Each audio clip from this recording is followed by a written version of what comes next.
بسم الله الرحمن الرحيم سبح اسم ربك الأعلى الذي خلق فسوى والذي قدر فهدى والذي أخرج المرعى فجعله غثاء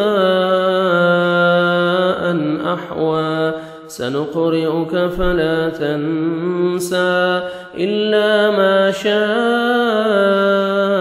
الله إنه يعلم الجهر وما يخفى ونيسرك لليسرى فذكر إن نفعت الذكرى سيذكر من يخشى ويتجنبها الأشقى الذي يصلى النار الكبرى ثم لا يموت فيها ولا يحيا قد أفلح من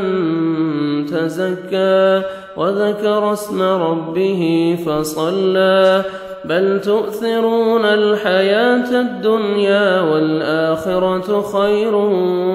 وأبقى إن هذا لفي الصحف الأولى صحف إبراهيم وموسى.